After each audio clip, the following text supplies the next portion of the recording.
السلام عليكم ورحمة الله وبركاته. بسم الله الرحمن الرحيم.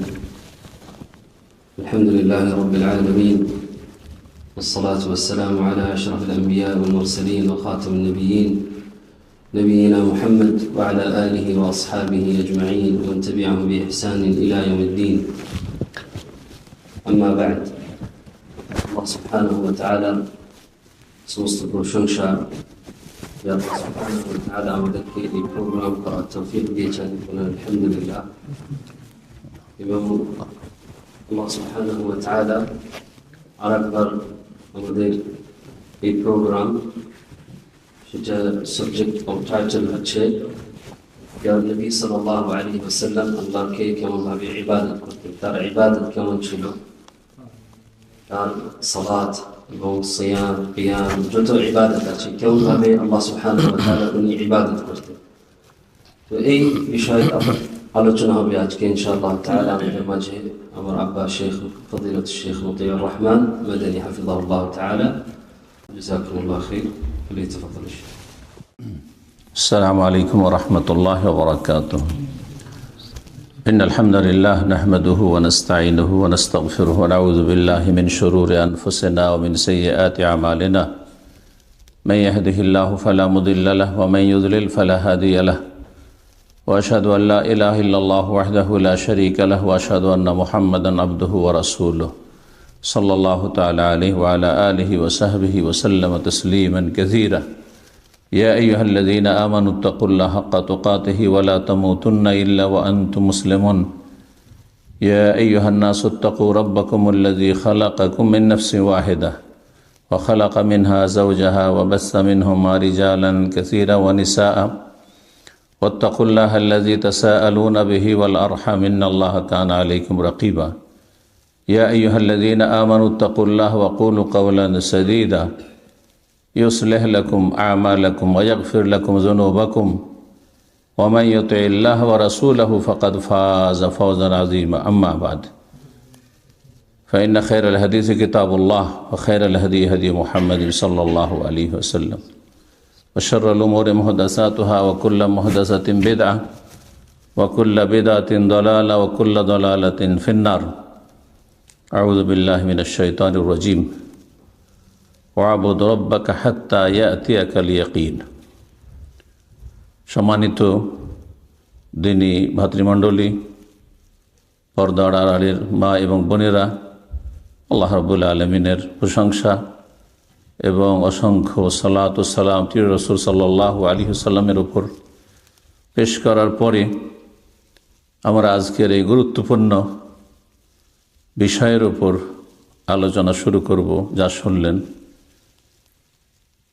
রবের ইবাদতের ক্ষেত্রে রাসূলুল্লাহ সাল্লাল্লাহু আলাইহি সাল্লামের আদর্শ।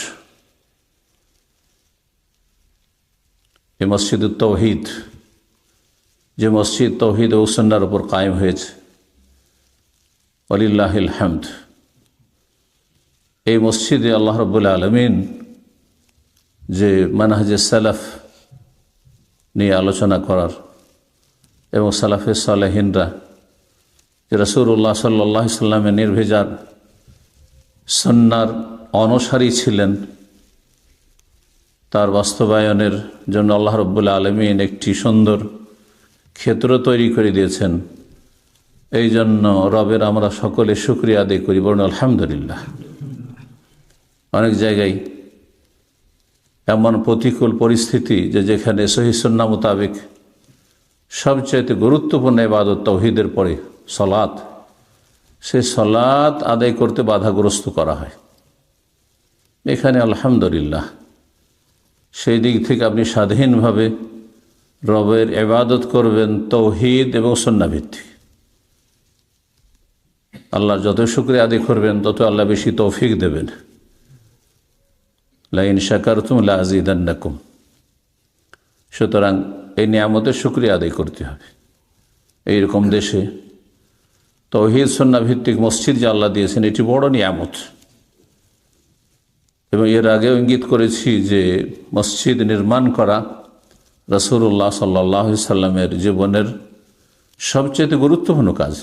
নিজের বাড়িঘর পরিবারে থাকার জায়গা, এসব চিন্তা না করে আগে মসজিদের চিন্তা করা, মসজিদে কোবার আকারে, মসজিদে নববীর আকারে। এবং আল্লাহ রাব্বুল আলামিন সেই মসজিদের প্রশংসা করেছেন সূরা তওবা, যেই মসজিদ তাকওয়ার ভিত্তিতে স্থাপিত হয়েছে। লামাসজিদুন উসসিসা আলা তাকওয়া মিন আউওয়ালি ইয়াউমিন আহাক্কু আন তাকুমা ফিহি, যে মসজিদের নির্মাণ হয়েছে, ভিত্তি স্থাপন করা হয়েছে আল্লাহ ভীরুতার ওপর। আল্লাহ ভীরুতা মানে তৌহিদ এবং সুন্নাহ ভিত্তি। আল্লাহ ভীরুতা, তাকওয়া সুন্নাহ আর তৌহিদ ছাড়া হয় না। কারণ আল্লাহকে ভয় করেন আর যদি গস কুতুবকে ভয় করেন, দরগা দুর্গাকে ভয় করেন, তাহলে তাকওয়া আবার কিসের? তাকওয়া মানে বেঁচে থাকা। আর সবচেয়ে বড় অপরাধ হচ্ছে, সবচেয়ে বড় জুলম হচ্ছে, সবচেয়ে বড় অন্যায় হচ্ছে শিরক। তাহলে শিরক থেকে বাঁচলেন না, তাহলে কিসের তাকওয়া হবে? এই জন্য তাকওয়া যদি এমন মুসলিম সমাজের লোকের আলোচনা করি যারা তৌহিদ বুঝে না, তৌহিদ আমল করে না, শিরক বুঝে না, হ্যাঁ সুন্নাহ বুঝে না, বেদাত বুঝে না, তাদের শোভা পায় না তাকওয়ার আলোচনা করা। তাকওয়া মানে বেঁচে থাকা, আর সবচেয়ে বড় অপরাধ থেকে আগে বাঁচতে হবে। আল্লাহ যে তৌফিক দিয়েছেন আলহামদুলিল্লাহ। তারপর রাসূলুল্লাহ সাল্লাল্লাহু আলাইহি সাল্লামের সমকক্ষ সমতুল্য করার নামই হচ্ছে বেদাত। কাউকে নবী সাল্লাল্লাহু আলাইহি সাল্লামের যেটি হক, সেই হকটি অন্য কাউকে দিয়ে ওইভাবেই আপনি অন্ধভাবে তাকে ফলো করছেন, এটির নাম তো বেদাত।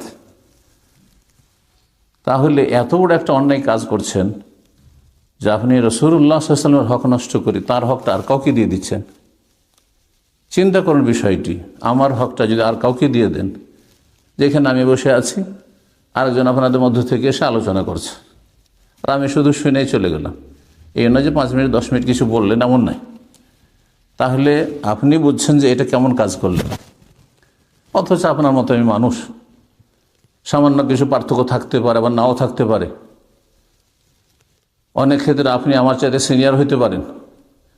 তাহলে রব্বুল আলামিন যাকে স্পেশালি পাঠিয়েছেন রাসূলুল্লাহ সাল্লাল্লাহু আলাইহি ওয়াসাল্লাম, তার সামনে কাউকে দাঁড় করা আর তার মতো করে কাউকে অনুসরণ করা কত বড় অন্যায় কাজ। সেখানে তাকওয়া কি করে থাকতে পারে? সুতরাং এই তাওহীদ সুন্নাহ ভিত্তিক যেসব মসজিদ কায়েম হয়েছে, সত্যিকার এই মসজিদ হচ্ছে উসসিসা আলা তাকওয়া, আল্লাহ ভীতির ওপর তার ভিত্তি স্থাপন হয়েছে, তামির হয়েছে। আহাক্কু আন তাকুমা ফিহি, আপনি অন্য মসজিদে যাবেন না, আপনি ঘরে নামাজ পড়বেন না, আপনি আহাক্ক বেশি হক রাখে এই মসজিদ, তাওহীদ সুন্নাহ ভিত্তিক মসজিদ, যে মসজিদে আপনি দাঁড়াবেন সালাতে। আল্লাহ বুঝার তৌফিক দান করেন। ভূমিকার পরে আলোচনা যায় এই মসজিদ নির্মাণ হয় কিসের জন্য? সবচেয়ে বড় ইবাদতের জন্য। সেটা ওয়ান্নাল মাসাজিদা লিল্লাহ ফালা তাদউ মা আল্লাহি আহাদা। মসজিদ তৈরি হয় আল্লাহর জন্য। সমস্ত মসজিদ হচ্ছে আল্লাহর, সেজদার জায়গা হচ্ছে আল্লাহর। এটাও সেজদার জায়গা, যেখানে সেজদা করছে সেই জায়গাটিও আল্লাহর। আর যেই ঘরটি তৈরি করছেন সেজদা করার জন্য সেটিও আল্লাহর। ওয়ান্নাল মাসাজিদা লিল্লাহ এই তিনটি দিককে শামিল। ফালা তাদউ মা আল্লাহি আহাদা, সুতরাং আল্লাহর সাথে অন্য কাউকে ডেকো না। আল্লাহ কথা বলে আল্লাহ ছাড়া অন্য কাউকে সেজদা করিও না, কারণ সেজদার কথা চলে এসছে ওয়ান্নাল মাসাজিদে। অতিরিক্ত আরেকটি গুরুত্বপূর্ণ ইবাদত, যেটি সেজদার আসলে মগজ, সেজদার সার, আল্লাহকে ডাকা। কেন আমরা সেজদা করছি? আল্লাহকে ডাকার জন্য। এই জন্য দুটি ইবাদতকে ছোট্ট একটি আয়াতের সূরায় যিনি আল্লাহ শামিল করে দিয়েছেন। ওয়া আন্নাল মাসাজিদা লিল্লাহ, মসজিদ সেজদার জায়গা হচ্ছে আল্লাহর জন্য। সুতরাং আল্লাহর সাথে অন্য কাউকে ডাকিও না, সেজদা করিও না। আল্লাহ রাব্বুল আলামিন এই যে গুরুত্বপূর্ণ ইবাদত যে কথাই বলছিলাম, সালাত, তাওহীদের পর লা ইলাহা ইল্লাল্লাহ বললেই আপনার 5 ওয়াক্ত সালাত ফরজ হয়ে গেল। যদি 5 ওয়াক্ত সালাতকে আপনি স্বীকার না করেন, তাহলে আর কোনো দাওয়াত আপনাকে দেওয়ার প্রয়োজন নেই, এখানে থেমে যেতে হবে। আপনাকে এটা গ্রহণ করতে হবে, না হলে আপনার লা ইলাহা ইল্লাল্লাহ আপনার নাকচ, রেজেক্টেড। মুআয বিন জাবাল রাদিয়াল্লাহু তাআলা হাদিস থেকে সেটাই বোঝা যায়। জি, তো মসজিদ তৈরি হয় সবচেয়ে গুরুত্বপূর্ণ ইবাদত তাওহীদের পরে, কালেমা তাইয়্যিবার পরে এই 5 ওয়াক্ত সালাত আদায় করার জন্য। আর 5 ওয়াক্ত সালাত সবচেয়ে গুরুত্বপূর্ণ ইবাদত, যদিও ইবাদত মুসলিম জীবনের সমস্ত কাজ নেকির কাজ, তা ব্যাপক অর্থে ইবাদত। আর বিশেষ বিশেষ ইবাদত যেগুলো ইবাদত মাহাদা খালিস ইবাদত, সেগুলো একটা বিশেষ সংজ্ঞা রয়েছে। তো এই রবের ইবাদতের ক্ষেত্রে রাসূলুল্লাহ সাল্লাল্লাহু আলাইহি ওয়াসাল্লামের আদর্শ নিয়ে আলোচনা এই জন্যই করব যে রাসূলুল্লাহ সাল্লাল্লাহু আলাইহি ওয়াসাল্লাম আমাদের জীবনের প্রতিটি ক্ষেত্রে উত্তম আদর্শ, শুধু আদর্শ নয়, উত্তম আদর্শ। শুধু তাই নয়, একমাত্র আদর্শ, একমাত্র আদর্শ। লাকাদ কানা লাকুম ফি রাসূলিল্লাহি উসওয়াতুন হাসানাহ, তোমাদের জন্য নিঃসন্দেহে রাসূলুল্লাহ সাল্লাল্লাহু আলাইহি ওয়াসাল্লামের জীবনেই রয়েছে, এই নবুয়ত রিসালাতের জীবনে রয়েছে। রাসূলুল্লাহ বলেছেন, মুহাম্মদ সাল্লাল্লাহু আলাইহি ওয়াসাল্লাম বলেননি, না হলে 63 বছরের জীবনকে শামিল হইত। 23 বছরের জীবনে আদেশ নিষেধ এসেছে, তার আগে আসেনি আসমানি আদেশ নিষেধ। রাসূলুল্লাহ সাল্লাল্লাহু আলাইহি ওয়াসাল্লামের জীবনে তোমাদের জন্য উসওয়ায়ে হাসানা, উত্তম আদর্শ রয়েছে, যে আদর্শের বিকল্প কিছু নেই, ধারে কাছে কিছু নেই। এই জন্য একজন মুসলিমের সার্বিক জীবনে একমাত্র আদর্শ মুহাম্মদুর রাসূলুল্লাহ সাল্লাল্লাহু আলাইহি ওয়াসাল্লামের জীবনী কোরআনে কারিমে রয়েছে, রাসূলুল্লাহ সুন্নায় রয়েছে এবং সিরাতুন নবী আলাইহিস সালাতু ওয়াস সালামে রয়েছে। এর মাধ্যমেই রবের ইবাদতকে জানতে হবে। তো ইবাদত সম্পর্কে নবী সাল্লাল্লাহু আলাইহি ওয়াসাল্লাম আদর্শ এই জন্য জানবো যে ইবাদত ছাড়া কোনো মুক্তি নেই। আর ইবাদতের ক্ষেত্রে একমাত্র আদর্শ রাসূলুল্লাহ সাল্লাল্লাহু আলাইহি ওয়াসাল্লাম। রাসূলুল্লাহ সাল্লাল্লাহু আলাইহি ওয়াসাল্লামকে আল্লাহ স্পেশালি ইবাদত করতে বলেছেন। একটা তো আমভাবে ব্যাপক আল্লাহ রাব্বুল আলামিনের অ্যাড্রেস, সম্বোধন কোরআন রয়েছে, উবুদু রাব্বাকুম ওয়াবুদুল্লাহ ওয়া লা তুশরিকু বিহি আল্লাহ তা'বুদু ইল্লা ইয়াহু, আমাকেও আপনাকেও সমস্ত উম্মতকে, সমস্ত মানুষকে, এমনকি আম্বিয়া রাসূলগণ সবাইকে আল্লাহ, কাউকে আল্লাহ ছাড় দেননি যে ওরা ইবাদতের ঊর্ধ্বে। তাহলে এখানে একটি কথা মনে রাখবেন যে সুফি ইজমের একটি কুফরি আকীদা, যে এমন একটা স্তর আছে যে এই স্তরে পৌঁছে গেলে আর তখন আর ইবাদত বন্দেগী ফরজ থাকে না, তখন নামাজ রোজা হজ যাকাত কিছুই করা লাগে না। এই জন্য মুরিদানকে করতে হয়, পীর সাহেবকে করতে হয় না, যদি পীরে কামেল হয়ে যায়, ফানাফিল্লার স্তরে যদি পৌঁছে যেতে পারে, অলরেডি ও টার্গেটে পৌঁছে গেছে। আউযুবিল্লাহ। সবচেয়ে বেশি ইবাদত, সবচেয়ে সুন্দর ইবাদত কে করেছেন? একটা কমন যদি কোশ্চেন হয়, সাধারণ প্রশ্ন করা হয় সাধারণ মানুষে একেবারে, যে সবচেয়ে সুন্দর ইবাদত, সবচেয়ে ভালো ইবাদত কে করেছেন? আম্বিয়া বা রাসূলগণ, আর তাদের প্রথম সারিতে মুহাম্মদুর রাসূলুল্লাহ সাল্লাল্লাহু আলাইহি ওয়াসাল্লাম। তাহলে তার তো শেষ পর্যন্ত ইবাদতে কোন রকমের মাফ তো দূরের কথা, ইবাদতের ঊর্ধ্বে আর ইবাদত করা লাগবে না তো দূরের কথা, কিছু ডিসকাউন্ট, যে আপনার জন্য 5 ওয়াক্ত না, আপনার জন্য আপনার খেয়াল খুশি, আপনার সুবিধা মতো যখন ইচ্ছা পড়বেন, না হয় পড়বেন না, এমন কোনো কথা আছে কোথাও? কোথায় হাদিস পাবেন? তাহলে আম্বিয়া রাসূলগণ, সিদ্দিকিন, শুহাদা, সালেহিন, সমস্ত কেউ যুগে যুগে আল্লাহর নেক বান্দা, তারা সবাই ইবাদত বন্দেগী করে আল্লাহর সান্নিধ্য লাভ করেছেন। আল্লাহর সন্তুষ্টি অর্জন করা, আল্লাহর কুরবত সান্নিধ্য লাভ করা, আল্লাহর নৈকট্য অর্জন করা ইবাদত ছাড়া সম্ভব নয়, তাওহীদ ভিত্তিক ইবাদত। জি, এই জন্য রাসূলুল্লাহ সাল্লাল্লাহু আলাইহি ওয়াসাল্লামকে বিশেষভাবে আল্লাহ রাব্বুল আলামিন খাস করে আল্লাহ নির্দেশ দিয়েছেন।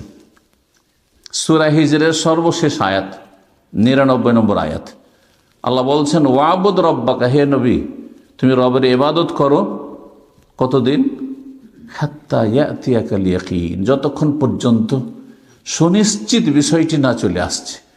আর মানব জাতির জন্য সুনিশ্চিত, যেটা মুসলিমও বিশ্বাস করে, অমুসলিমও বিশ্বাস করে, ভালো মানুষও বিশ্বাস করে, খারাপও বিশ্বাস করে, যে এসেছে মরতে হবে, একদিন মরণ হবে, ও দেখতেই পাবে, মরণের ঊর্ধ্বে কেউ নেই। যে বিষয়টি ইয়াকিন, সুনিশ্চিত, অর্থাৎ আমরণ, যতদিন মরণ না এসেছে যতক্ষণ পর্যন্ত তোমার হুঁশ আছে, বোধ শক্তি আছে, ততক্ষণ পর্যন্ত ইবাদত চালিয়ে যাও, আল্লাহ বলছেন। সূরা জুমারের 2টি আয়াতে আল্লাহ ইরশাদ করেছেন, আয়াত নম্বর 2, আয়াত নম্বর 66-তে, ফাবুদিল্লাহ মুখলিসান লাহুদ্দিন। স্পেশালি নবীকে, আগের আয়াতটি তো এক বচন, অবুদ্র, হে নবী তুমি রবের ইবাদত করো। আর এইখানে ফাবুদিল্লাহ, হে নবী তুমি আল্লাহর ইবাদত করো।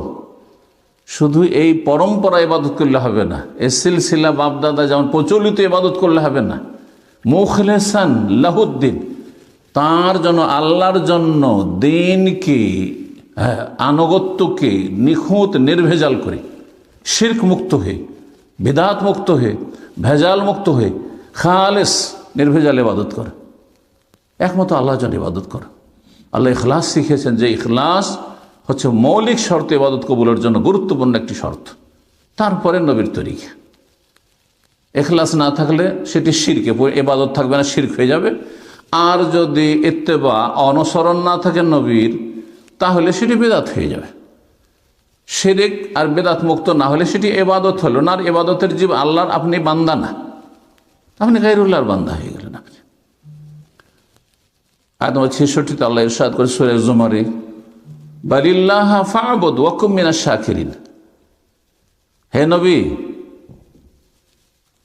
তারা মক্কার কাফেররা তার একটা সমঝোতা করতে চেয়েছিল যে 1 বছর আমরা আপনার রবের ইবাদত করি, আর 1 বছর আমাদের দেবদেবীর আপনি উপাসনা পূজা করেন। তখন আল্লাহ রাব্বুল আলামিন আয়াত নাযিল করলেন যে, হে নবী তাদেরকে বলো যে, হে জাহেল তোমরা, আইয়ুহাল জাহেলুন,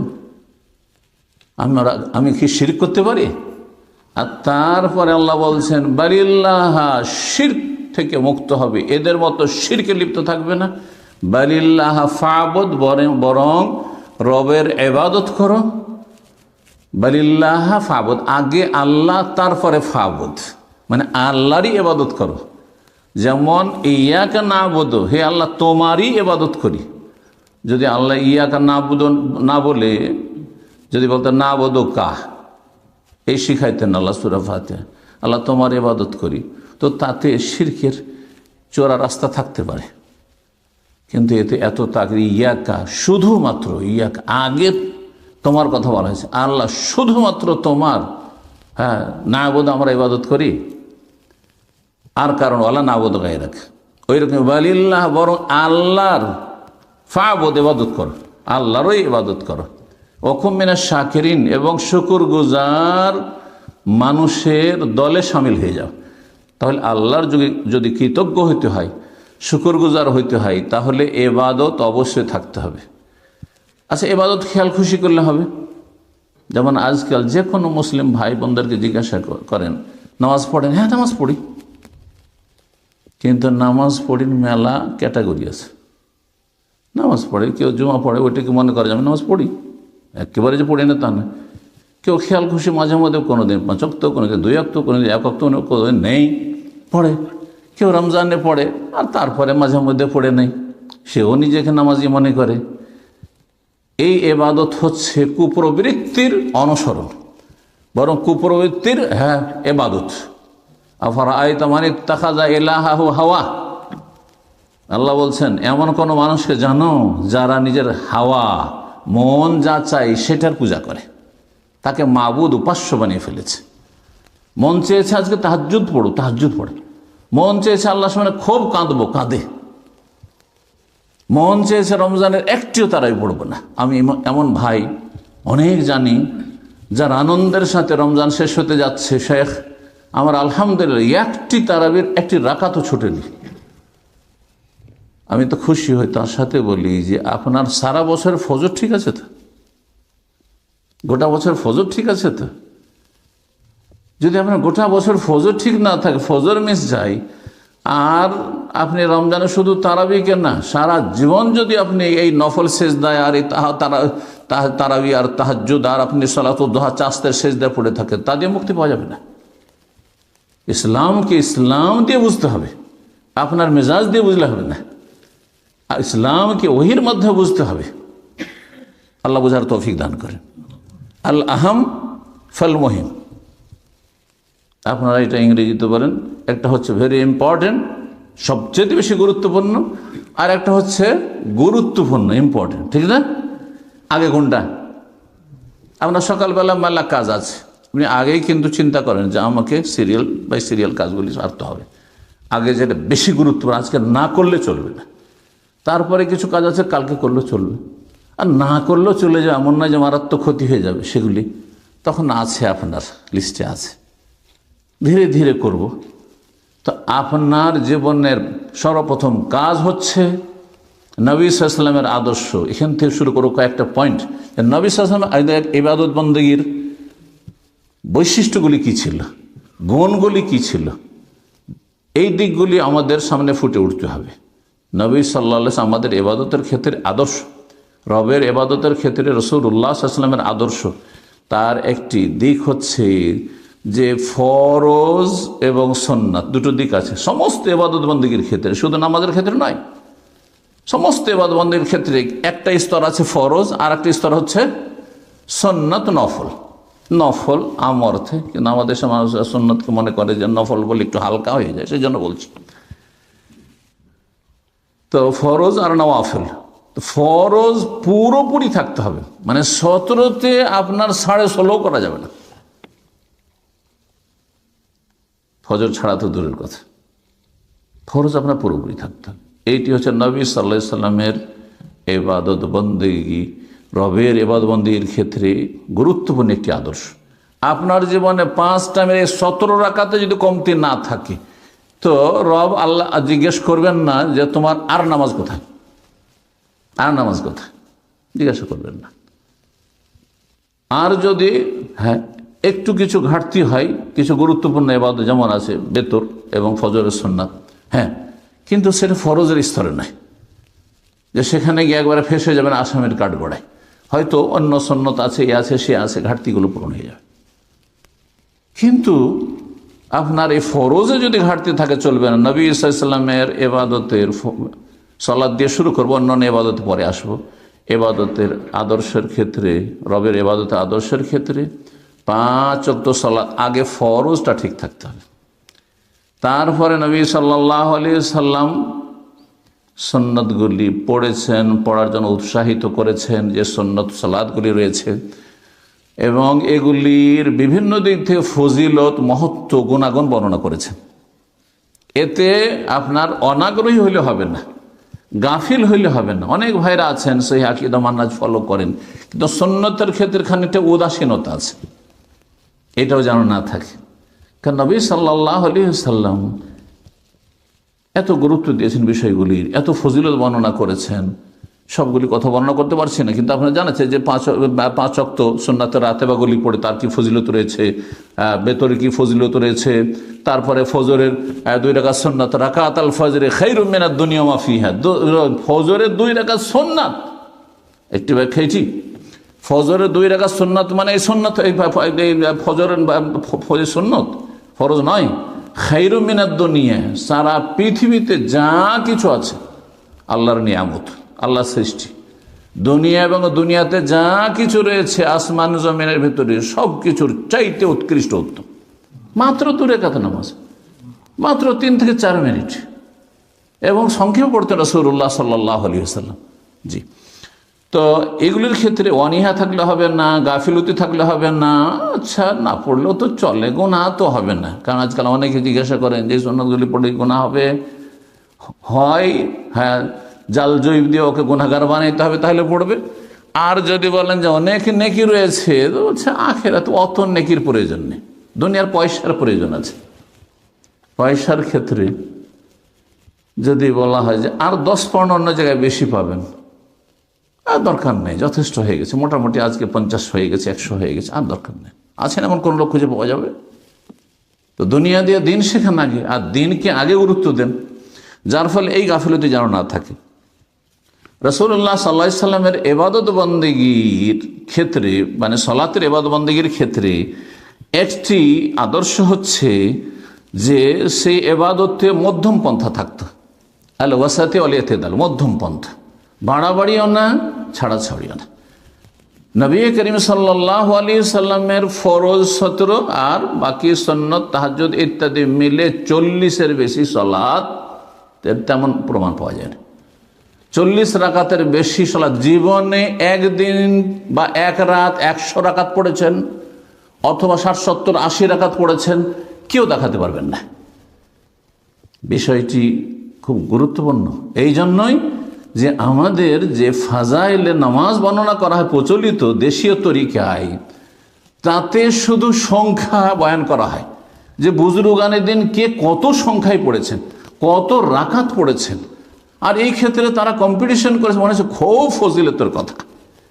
অমুক বুজুর্গ ছিলেন প্রতি রাতে 100 রাকাত পড়তেন, অমুক বুজুর্গ ছিলেন প্রতি রাতে 200 রাকাত পড়তেন, অমুক এমনকি 300 রাকাত পর্যন্ত। আমার জানা মতে মেলা বুজুর্গদের কিচ্ছা কাহিনীতে বয়ান করা হয়েছে 300 রাকাত পড়তেন।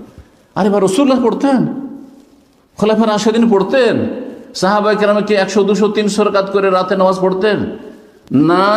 এই সেই 11 রাকাত কি অনেক লম্বা করে পড়তেন? এই প্রশ্ন এবং উত্তর খুঁজতে হবে কোরআন হাদিস থেকে। তাহলে মধ্যম পন্থা হইতে হবে, বাড়াবাড়িও না যে আমি 200, 300 পড়ছি খুব আমি বুজুর্গ কামেল বুজুর্গ হয়ে গেলাম, আর ছাড়াছাড়িও না যে আমি সুন্নত একেবারে পড়ছি না, সুন্নতের ক্ষেত্রে অভক্তি, এমনটা যেন না। মধ্যম পন্থা অবলম্বন করবেন। জি, তাহলে বুজুর্গানের দিন সম্পর্কে যে বয়ান করা হয়েছে 100, 200, 300, যদি ওনারা করে থাকেন তো তারা আলেম বুজুর্গ ছিলেন না, আবেদ বুজুর্গ মানে জাহেল বুজুর্গ ছিলেন, মানে পরেশগারি তো দেখাইতেন কিন্তু এলেম ছিল না কোরআন হাদিসে। এটা হইতে পারে। এক না হইলে এসব মিথ্যা রটনা, এসব কিচ্ছা কাহিনী, হ্যাঁ তে জালিয়াতি রয়েছে, মিথ্যা বানিয়ে নেওয়া হয়েছে। 2-এর 1 অবশ্য। জি, 3 নম্বর যে বিষয়টি সেটি হচ্ছে নবী সাল্লাল্লাহু আলাইহি ওয়াসাল্লামের ইবাদতে সবচেয়ে বেশি ইখলাস থাকতো, আর ইখলাসের ভিত্তিতে নেকি কম বেশি হয়। পাশাপাশি 2 জন নামাজ পড়ছেন, একজনের নামাজ 100-তে 100, একজনের নামাজ 100-তে হয়তো 1, 2, 5, 10-এ থেকে যাচ্ছে, তার বেশি বাড়ে না। কিসের ভিত্তিতে? বিভিন্ন দিক থাকতে পারে, তার মধ্যে সবচেয়ে যেটা গুরুত্বপূর্ণ দিক সেটা হচ্ছে ইখলাস। আপনি কতটা আন্তরিকতার সাথে, কতটা আপনি মনোযোগী হয়ে, আর কতটা আপনি নিষ্ঠার সাথে, হ্যাঁ কতটা আল্লাহ সন্তুষ্টির জন্য খুলুসিয়াতের সাথে আপনি পড়ছেন, ইখলাস, এই কোয়ালিটি থাকতে হবে। জি, নবী সাল্লাল্লাহু আলাইহি ওয়াসাল্লামের ইবাদতের আরেকটি দিক হচ্ছে খুশু। জি, কাদ আফলাহাল মুমিনুন আল্লাযীনা ফি সালাতিহিম খাশিউন। খুশু একাগ্রতা, মনোযোগী হওয়া, মন লাগিয়ে নামাজ পড়া। এই নামাজ আমার বিদায়ী নামাজ, এরপরে আর কোনো চান্স না আসতে পারে। এই সেজদায় যেমন বলা হয়েছে যে রব আপনার সামনে, আর আপনি রবকে সেজদা করছেন, আর রবের সবচেয়ে কাছাকাছি হয়ে গেছেন। আকরাবু মা ইয়াকুনুল আবদু মির রাব্বিহি ওয়া হুয়া সাজিদ, সবচেয়ে কাছাকাছি যখন আপনি সেজদায় সবচেয়ে শরীরের উৎকৃষ্ট উত্তম জায়গায় কপাল মাথাকে ঠুকে দিচ্ছেন, লুটিয়ে দিচ্ছেন। জি, খুশুর সাথে নামাজ পড়া, মন দুনিয়ার সমস্ত কিছু থেকে, হ্যাঁ স্ত্রী, ছেলে মেয়ে, ধন সম্পদ, মোবাইল, মিডিয়া, আর কাজ কর্ম, দুনিয়ার ব্যবসা বাণিজ্য, হ্যাঁ আর দুনিয়ার চিন্তা, এইসব সমস্ত কিছু থেকে একেবারে ফিরে এসে এক আল্লাহর ইবাদত বন্দেগীতে নিমগ্ন হওয়া, ডুবে যাওয়া, এইভাবে বন্দেগীর চেষ্টা করতে হবে। কান্নাকা তারাহু, যেন তুমি আল্লাহকে দেখলে যেমন হইতো, তা যদি না হয় ইহসানের সবচেয়ে বড় স্তর, তাহলে ফাইন হইয়ারা, কমপক্ষে আল্লাহ দেখছেন তোমাকে, আল্লাহ দেখছেন তো তোমার অন্তরও তো দেখছেন। তো কোন অন্তর নিয়ে নামাজটা পড়ছো? অন্তরটা কোথায় আছে? তোমার বডিটা তো মসজিদে আছে, বডিটা তো রুকু সেজদায় আছে, কিন্তু দিলটা কোথায় আছে? অন্তরটা কোথায় আছে? উদ্ভ্রান্ত হয়ে দুনিয়ায় ঘুরে বেড়াচ্ছে, হ্যাঁ দুনিয়ার কাজে ব্যস্ত রয়েছে। মসজিদে ঢুকলেন তখন ওই দুনিয়ার চিন্তা নিয়ে, আর মসজিদ নামাজও পড়লেন দুনিয়ার চিন্তা নিয়ে, বেরিয়ে গেলেন আবার দুনিয়ার চিন্তায়। তাহলে কিসের ইবাদত হলো? কোন কোয়ালিটির ইবাদত? খুশু অত্যন্ত গুরুত্বপূর্ণ। ওই সব নামাজিরা সফল, আল্লাযীনা ফি সালাতিহিম খাশিউন, সূরা মায়ের প্রথম আয়াত, যারা নামাজ অত্যন্ত বিনয়ী, একাগ্র চিত্তে যারা খুশুর সাথে নামাজ পড়ে। নবী সাল্লাল্লাহু আলাইহি সাল্লামের ইবাদতের একটি গুরুত্বপূর্ণ দিক হচ্ছে ইত্তেবা, ফলো করা। আপনাকে নিজের ধ্যান ধারণায় এটা বেশি ভালো, এটা করলে হবে না, বা অন্য কেউ বেশি ভালো বলেছেন, বুজুর্গানরা এটাকে পছন্দ করেছেন, মহব্বত করেছেন, এটা পরীক্ষিত। নানা কথা আছে না আমাদের সমাজে, এই কাজটি আমলটি পরীক্ষিত, হ্যাঁ এটা আমাকে খুব ভালো লাগে, এতে আমার খুব মন লাগে, বা এটা বুজুর্গানরা খুব পছন্দ করেছেন, এসব কিছুই চলবে না, এসব কিছুই চলবে না। ইত্তেবা, ফলো করা। এজন্য একটি দুয়াতে একজন সাহাবী নবী সাল্লাল্লাহু আলাইহি ওয়াসাল্লাম শিখিয়ে দিয়েছেন, ও নবিয়্যাকাল্লাযী আরসালতা। কথা সংক্ষেপ করার জন্য বেশি লম্বা যাচ্ছে না। দুয়ার একটা অংশ হচ্ছে, আল্লাহ সেই নবীর প্রতি ঈমান নিয়ে আসি যাকে তুমি আরসালতা, ইরসাল করেছো, প্রেরণ করেছো। নবী, নবুয়তের কথা হয়ে গেল, তাহলে মুহাম্মদ সাল্লাল্লাহু আলাইহি ওয়াসাল্লাম নবীও, আরসালতা রসুলও হয়ে গেল। এই ফায়দা তো আর সাহাবী বুঝছেন না, সেটা তো আল্লাহ রাব্বুল আলামিন জানছেন যে কেন শিখেছেন নবীকে এভাবে, নবিয়্যাকাল্লাযী আরসালতা। নবী সাল্লাল্লাহু আলাইহি ওয়াসাল্লাম জানছেন, কারণ নবী সাল্লাল্লাহু আলাইহি ওয়াসাল্লাম আরবি ভাষার বা সারা বিশ্বের সমস্ত মানুষের সবচেয়ে বড় মুআল্লিম, সবচেয়ে বড় শিক্ষক, ওস্তাদ। সুতরাং তিনি যেই শব্দ বলছেন, শব্দ চয়ন করছেন, অবশ্যই তাতে রহস্য রয়েছে। একজন সাহাবী সেটাকে রিপিট করতে গিয়ে বলছেন, ওয়া রাসূলুকাল্লাযী আরসালতা, ওয়া রাসূলুকাল্লাযী, হে আল্লাহ, আমি তোমার রসুলের প্রতি ঈমান রাখি যাকে তুমি ইরসাল করেছো, প্রেরণ করেছো। শুধু নবীর জায়গায় কি লাগালেন? রসুল। নবীর চাইতে শ্রেষ্ঠ রসুলের গুণ, কারণ নবী মেলা কিন্তু রসুলের সংখ্যা তুলনায় কম। তিনি তো আরো ভালোই করেছেন যুক্তিতে, হ্যাঁ যদি যুক্তিতে বুঝেন তাহলে তো তিনি ভালোই শব্দ চয়ন করেছেন। কিন্তু নবী সাল্লাল্লাহু আলাইহি ওয়াসাল্লাম বলেন, না এটা চলবে না, কুল বলো নবিয়্যাকাল্লাযী আরসালতা, আল্লাহ সেই নবীর প্রতি আমি ঈমান রাখি, সেই নবী, যেই নবীকে তুমি প্রেরণ করেছো। চিন্তা করেছেন? এটা হচ্ছে ফলো করা, অনুসরণ করা। রাসূলুল্লাহ সাল্লাল্লাহু আলাইহি ওয়াসাল্লাম এই জন্য সাল্লু কামা রাআইতুমুনি ওয়াসাল্লি, সালাত খেয়াল খুশি আদায় করলে হবে না, যেমন আমাকে সালাত আদায় করতে দেখলে, যেমন দেখেছো। সাহাবায়ে কেরাম সচক্ষে দেখেছেন, আমাদেরকে দেখতে হবে কোরআন এবং হাদিস। কোরআন হাদিসে রাসূলুল্লাহ সালাতের বয়ান, সালাতের বিবৃতি, সালাতের তফসিল, ডিটেলস কেমন আছে, সেইভাবে সালাত আদায় করতে হবে। আল্লাহ বুঝার তৌফিক দান করেন। নবী সাল্লাল্লাহু আলাইহি ওয়াসাল্লামের ইবাদতে না ছিল চরমপন্থা, না শৈথিলতা, এটা থেকে মুক্ত থাকতে হবে। চরমপন্থা মানে কখনো কখনো এমন হয়ে গেলেন শুধু মসজিদ আর মসজিদ, একবারে সংসার থেকে বৈরাগী হয়ে গেলেন, এইটাও নয়। আবার কখনো কখনো এমন মসজিদ ছাড়লেন যে বিবি ছাড়া কিছুই বুঝেন না, ছেলে মেয়ে ছাড়া কিছুই বুঝেন না, পয়সা ছাড়া কিছুই বুঝেন না, না এটা করলে হবে না। না গলু না তাকসির থাকতে হবে। নবী সাল্লাল্লাহু আলাইহি ওয়াসাল্লাম জীবনের প্রতিটি ক্ষেত্রে, চলা ফেরাতে, উঠায় বসায়, ঘুমে, জাগ্রত অবস্থায়, সব সময়, প্রতিটি সময় তিনি ইবাদত বন্দেগীতে মগ্ন থাকতেন।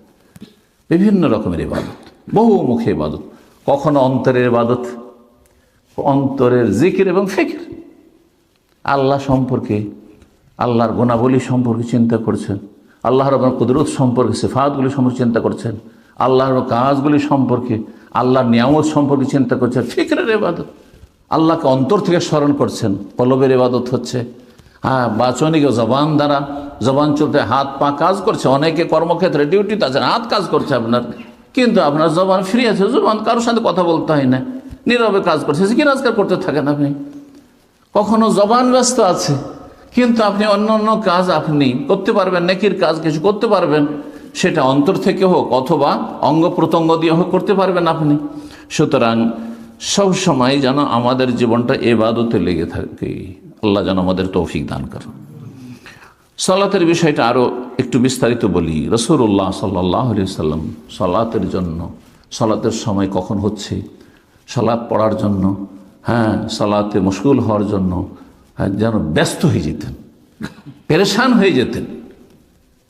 বেলাল রাদিয়াল্লাহু তাআলা আনহুকে বলতেন রাসূলুল্লাহ সাল্লাল্লাহু আলাইহি ওয়াসাল্লাম, সুনান আবু দাউদ হাদিসে, ইয়া বেলাল আকিমিস সালাহ আরিহনা বিহা, হে বেলাল কখন নামাজ, আজান দাও, নামাজের একামত দাও, আরিহনা বিহা, আমাকে একটু প্রশান্তি দাও, মানসিক শান্তি হাসিল করতে সুযোগ দাও। নামাজে যে শান্তি রয়েছে, এই শান্তি যদি আপনি না পান, তার মানে আপনার নামাজে, আপনার সলাতেই ঘাটতি আছে। কোয়ালিটি এমন ডাউন কোয়ালিটি যে এতে কোনো আপনার জীবনের কোনো সংস্কার হয় না, সংশোধন হয় না, কোনো বিপ্লব হয় না, কোনো পরিবর্তন হয় না। আপনার যখন আপনি রবের সামনে হাজির হলেন, সে দাঁড়িয়ে থাকেন, রুকু থাকেন, সিজদা থাকেন, আর বসে থাকেন, যে কোনো বা সলাতের ভিতরে, তখন যেন একটা এমন শান্তি পেয়েছেন যেই শান্তি দুনিয়ার কোথাও পাননি আপনি। আর রেহানা বেহা, আমাকে শান্তি দাও এই সলাতের মাধ্যমে। হাদিস সহিহ, সুনান নাসাইতে হাদিস রয়েছে, নবী সাল্লাল্লাহু আলাইহি ওয়াসাল্লাম বলছেন, হুব্বিবা ইলাইয়া মিনাদ দুনিয়া সালাসা, তিনটি জিনিসের ভালোবাসা আমার অন্তরে আল্লাহ ঢেলে দিয়েছেন। ভালোবাসা থাকতে পারে, কিন্তু ভালোবাসা থাকলেও দুনিয়ার অন্য কোনো ভালোবাসা সবচেয়ে গুরুত্বপূর্ণ কাজে যেন ব্যাঘাত না ঘটে, বাধাগ্রস্ত না করে। এই জন্য রাসূলুল্লাহ সাল্লাল্লাহু আলাইহি ওয়াসাল্লাম বলছেন যে আন-নিসা ওয়াত-তিব, আর তারপরে বলছেন ওয়াজুইলাত কুররাতু আইনি ফিস সালাহ, আমার অন্তরে ভালোবাসা, নারীদের, স্ত্রীদেরকে আমি খুব ভালোবাসি। এটা ভালো চরিত্র। হ্যাঁ, এটি আপনার সওয়াবের কাজ, তো নেকির কাজ। হ্যাঁ, আপনি যখন ঘরে থাকছেন, স্ত্রীর সাথে থাকছেন, তো তার সাথে ভালোবাসা প্রদর্শন করা এবং ভালোবাসামূলক কথাবার্তা বলা, ভালোবাসার মতো আচরণ করা, আর দুর্ব্যবহার না করা, কর্কশ ভাষী না হওয়া, তাকে আকৃষ্ট করা, কাছাইবার চেষ্টা করা, এই যে বড়ই নেকির কাজ। নবী সাল্লাল্লাহু আলাইহি ওয়াসাল্লাম দুনিয়াদারিতে করতেন না এটি। আল্লাহ ভালোবাসা দিয়েছেন সবচেয়ে শ্রেষ্ঠ মানুষ, শ্রেষ্ঠ রাসূলের অন্তরে নারীর। সুতরাং এই ক্ষেত্রেও আদর্শ নবী সাল্লাল্লাহু আলাইহি ওয়াসাল্লাম। জি, এর বিপরীত যেন না হয়, এতে যেন আপনার ত্রুটি না থাকে, আপনার স্ত্রী যেন কষ্ট না পায়। আপনার স্ত্রী অন্যভাবে কি কষ্ট অনুভব করে সেটা মাপকাঠি নয়, কিন্তু ন্যায্য ক্ষেত্রে যেন তার হক নষ্ট না হয়। তাতে আল্লাহর কাছে অভিযোগ, তার অন্তর অভিযোগ করে, জবান হয়তো অভিযোগ করছে না যেহেতু আপনি স্বামী, কিন্তু অন্তর অভিযোগ করছে যে আমি কষ্ট পেলাম, এমনটা যেন না হয়।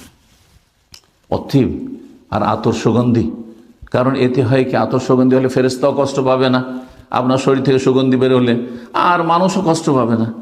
আর পক্ষান্তরে যারা আতর সুগন্ধি ব্যবহার করেন না, অথবা ঘামের অবস্থায় থাকে আর কাজকর্মে থাকে, তারপর মসজিদে চলে আসলে পাশের লোককে কষ্ট দিচ্ছে, ফেরেশতাকে কষ্ট দিচ্ছে,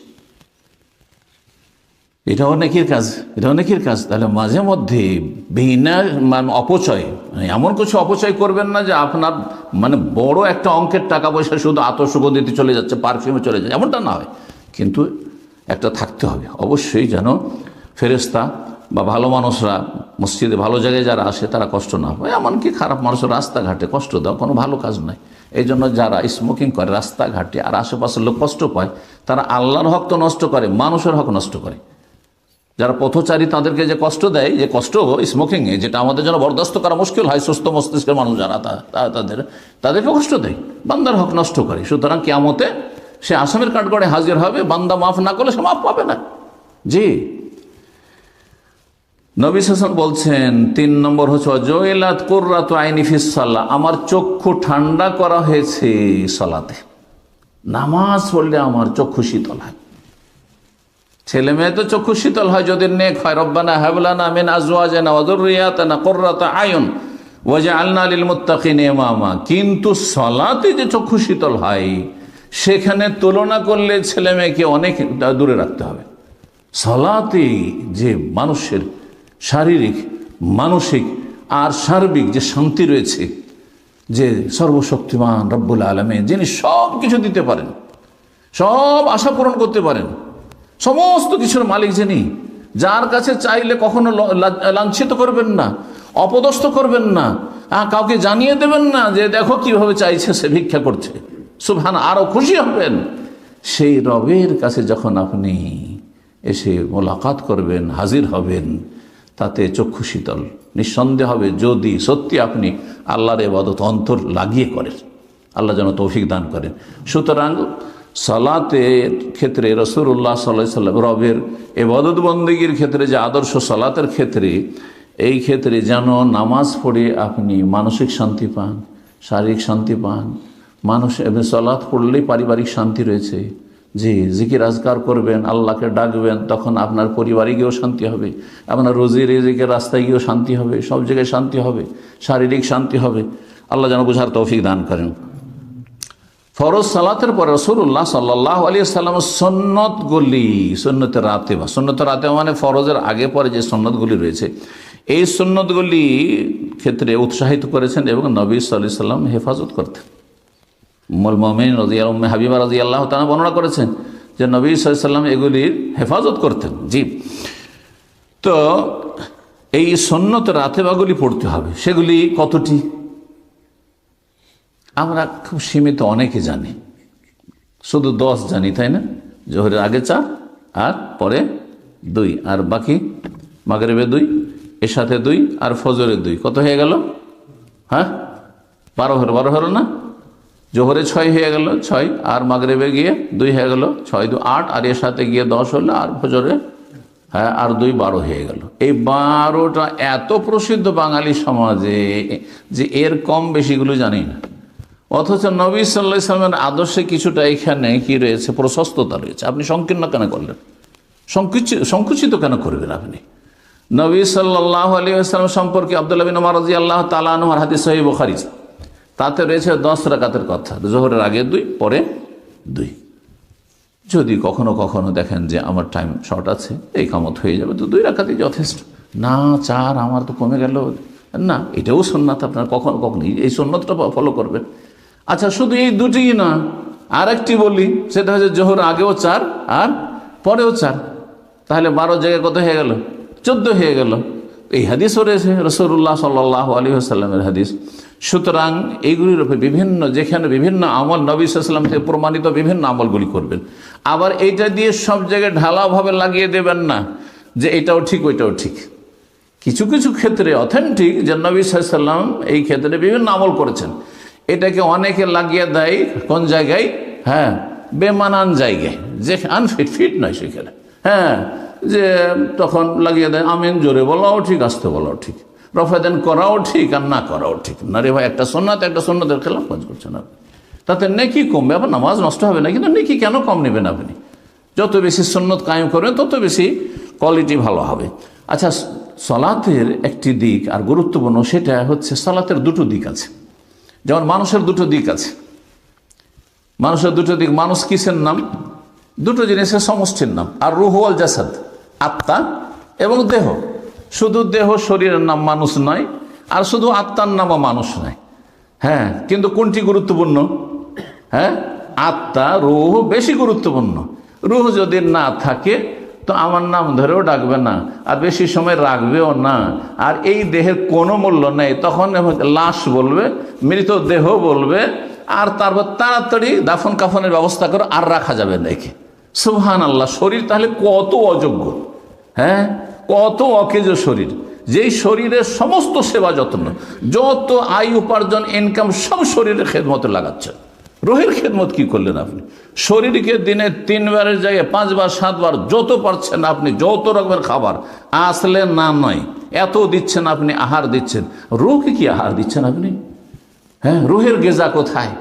রুহের আহার হচ্ছে জিকিরুল্লাহ, রুহের আহার হচ্ছে 5 ওয়াক্ত সালাত, রুহের আহার হচ্ছে ফরজ নফল ইবাদত বন্দেগী, রুহের আহার হচ্ছে সিয়াম, রুহের আহার হচ্ছে, রুহের খাদ্য হচ্ছে আপনার জাকাত, সাদকা, দান, খায়রাত করা, হ্যাঁ, জনকল্যাণমূলক কাজ করা। রুহের আহার হচ্ছে আল্লাহ রাব্বুল আলামিনের জিকির আজকার করা, সকাল সন্ধ্যার জিকির আজকার, ঘুমের আগের জিকির আজকার, 5 ওয়াক্ত সালাতের পরে জিকির আজকার, ইত্যাদি ইত্যাদি। আর বিভিন্ন জায়গায় যে জিকির আজকারগুলি রয়েছে আপনার, সেগুলির পাবন্দির সাথে আমল করা, বাস্তবায়ন করা সুন্নতি তরিকায়, এগুলি হচ্ছে রুহের আহার। রুহকে যত বেশি আহার দেবেন তত বেশি শক্তিশালী হবে।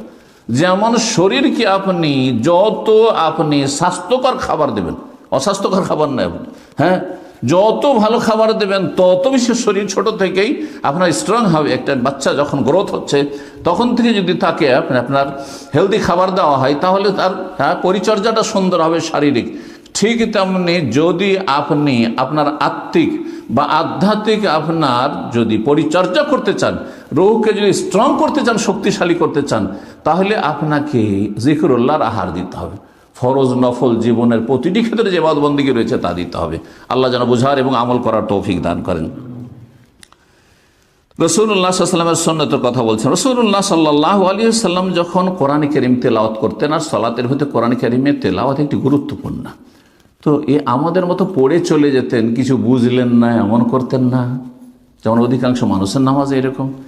আর তারপরে পড়লাম, যারা বুঝিও তারাও বুঝার মতো বুঝলাম না, তাদাব্বুরে কোরআন করলাম না, একটু গভীরভাবে চিন্তা করলাম না, রব কি বলছেন, ইয়্যাকা না'বুদু ওয়া ইয়্যাকা নাস্তাঈন, ইহদিনাস সিরাতাল মুস্তাকিম, কতবার বলছি ইহদিনাস সিরাতাল মুস্তাকিম, আল্লাহ সহজ পথ দেখাও, আবার নামাজ থেকে গিয়ে হারাম কাজ করে লেগে যাচ্ছি, হারাম কথা বলছি, অন্যায় কাজে লেগে যাচ্ছি।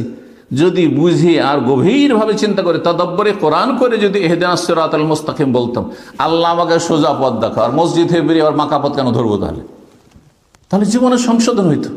এই জন্য তো আল্লাহ বলেছেন এই কোয়ালিটির সালাত যদি হয় তাহলে ইন্নাস সালাতা তানহা আনিল ফাহশা ওয়াল মুনকার, সালাত নিশ্চয়ই মানুষকে অশ্লীলতা থেকে এবং অন্যায় কাজ থেকে বিরত রাখবে। সালাত সত্যিকার অন্তর নিয়ে, যেই অন্তর নিয়ে পড়া হচ্ছে রুহের আহার, এবং সত্যিকার তাতে আপনার উপকার রয়েছে দুনিয়া আখেরাতে, আপনার জীবনে একটা পরিবর্তন নিয়ে আসবে, আপনাকে মানুষের মতো মানুষ করে দেবে। আল্লাহ যেন বোঝার তৌফিক দান করে। সেই সালাত হইতে হবে কেমন, যে সালাত আপনি গভীরভাবে চিন্তা করে পড়ছেন, আপনি প্রত্যেকটি সূরায় পড়েন, আর দোয়ায় পড়েন, আর জিকির আজকার পড়েন, তাসবিহ তাহলিল পড়েন, সবগুলো অর্থ বুঝে পড়বেন। আল্লাহ যেন আমলের তৌফিক দান করেন। নবী সাল্লাল্লাহু আলাইহি ওয়াসাল্লাম যদি কখনো সুন্নত নফল কাজা হয়ে যেত তো কাজা করতেন। এই জন্য সুন্নত নফল যারা পড়তে অভ্যস্ত, যার মাঝে মাঝে যারা ছেড়েই দেন যে পড়লাম না হয়তো, তাহলে তার জন্য কাজা নেই, যে সুন্নত পড়ে না। কিন্তু যেই ব্যক্তি পড়ে তার জন্য কাজা, যেই ব্যক্তি পাবন্দির সাথে পড়ে, সাথে যদি কোনো সময় ছুটে যায় তাহলে কাজা। এই জন্য নবী সাল্লাল্লাহু আলাইহি ওয়াসাল্লাম জোহরের সুন্নত পড়তে পাননি, যখন প্রতিনিধি দল এসেছিল ইসলাম সম্পর্কে কথা বলার জন্য, আসর পরেও কাজা করেছেন। তার নিষিদ্ধ যে নফল পড়ার জন্য নিষিদ্ধ সময়গুলো, সেখানেও কিন্তু সুন্নত পর্যন্ত কাজা করা যাবে, সুন্নত পর্যন্ত কাজা করা যাবে। জি, রাসূলুল্লাহ সাল্লাল্লাহু আলাইহি ওয়াসাল্লামের নামাজ দীর্ঘায়িত লম্বা হইতো না খুব শর্ট হইতো আজকালকার মতো? একটি হচ্ছে ফরজ সালাত, আর একটি হচ্ছে নিজের সুন্নত নফল সালাত। নবী সাল্লাল্লাহু আলাইহি ওয়াসাল্লামের ফরজ সালাতগুলির ক্ষেত্রে মুক্তাদির দিকে লক্ষ্য রাখতেন, কিন্তু তারপরে এত শর্ট করতেন না। নবী সাল্লাল্লাহু আলাইহি ওয়াসাল্লাম সুন্দর সালাত আদায় করতেন। এমনকি মাগরিবেও লম্বা লম্বা সূরা পড়তেন। সূরা তুর পড়েছেন নবী সাল্লাল্লাহু আলাইহি ওয়াসাল্লাম। আজকাল অনেকে মনে করে যে মাগরিবে শুধু ইখলাস, ফালাক, নাস, কাউসার এগুলি পড়তে, আসর এগুলি পড়তে হবে না, এটি মারওয়ানি সুন্নাত।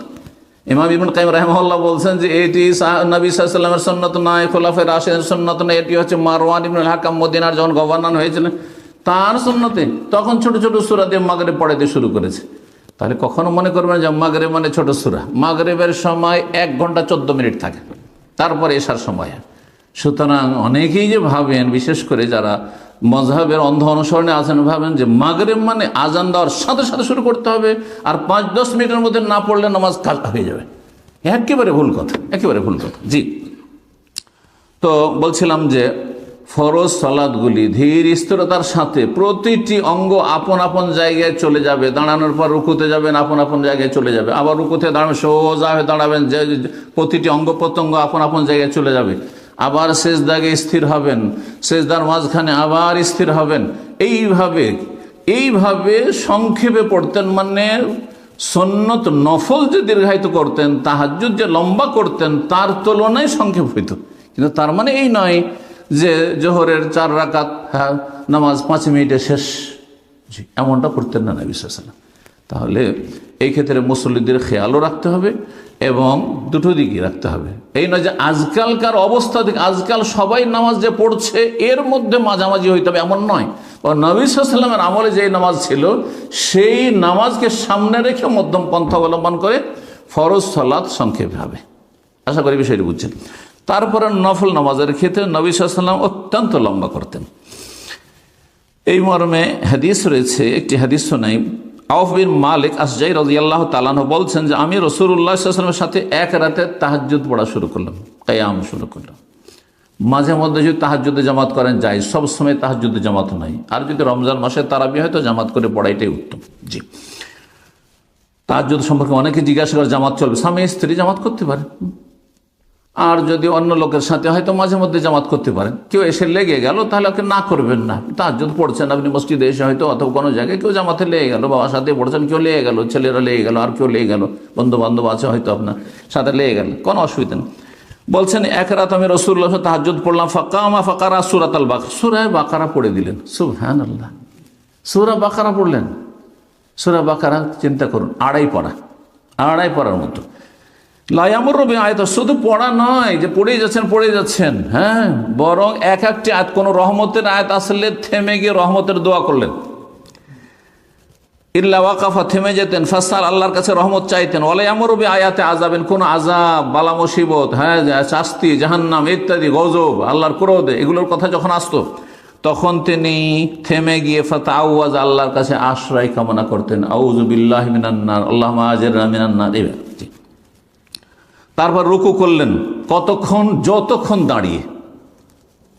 এক রাকাতে সূরা বাকারা শেষ। এই জন্য বলছেন, এই নয় যে 8 রাকাতে সূরা বাকারা শেষ করছেন, যতক্ষণ তিনি কিয়াম করলেন সূরা বাকারা ততক্ষণ রুকু করলেন। সুবহানাল্লাহ, যেটা আমাদের এত দুর্বল, আমরা শারীরিকভাবে দুর্বল, আর ইমানের দিক থেকেও দুর্বল, আর মানসিক দিক থেকেও দুর্বল, সুতরাং আমাদের দ্বারা সম্ভব না। কিন্তু তারপরে তো সাদ্দেদু কারেবু, একটু তো করতে হবে, কাছাকাছি যাওয়ার চেষ্টা করতে হবে। আর নবী সাল্লাল্লাহু আলাইহি ওয়াসাল্লাম যদি রাতের অর্ধেক অংশ, 2/3 অংশ বা 1/3 অংশ 3 রকমের তাহাজ্জুদের কথা রয়েছে, তো আমাদের তো কমপক্ষে 1 ঘন্টা 2 ঘন্টার চেষ্টা করতে হবে। আল্লাহ যেন তৌফিক দান করেন। তো তারপরে নবী সাল্লাল্লাহু আলাইহি ওয়াসাল্লাম দোয়া করছিলেন সেই রুকুতে, সুবহানাজিল জাবারুতি ওয়াল মালাকুতি ওয়াল কিবরিয়া ওয়াল আজমাতি, এই দোয়া করেছেন। এই দোয়াটিকে এক শ্রেণীর প্রচলিত মযহাবধারীরা কোথায় পড়ে? হ্যাঁ, কিসে? ইয়েতে, তারাবিতে 4 রাকাতের পরে যে বৈঠক করে ওতে পড়ে। এখানে এমন কোনো প্রমাণ নেই, আমার জানা মতে এমন কোনো প্রমাণ নেই। আর যদি কেউ পড়ে এরকম, তাকে বলবেন যে ওই অথেন্টিক হাদিসটি দেন, যে কোন হাদিস আছে 4 রাকাত পড়ে বৈঠক দিলে এই দোয়াটি পড়তে হবে। আর অন্য জায়গার দোয়া এখানে এসে লাগিয়ে দেবেন আপনি, এটাকে সুন্নত, মানুষ তো সুন্নত মনে করছে এটাকে, আর না পড়লে তো গায়েব মনে করছে, তাহলে বেদাত হয়ে যাবে।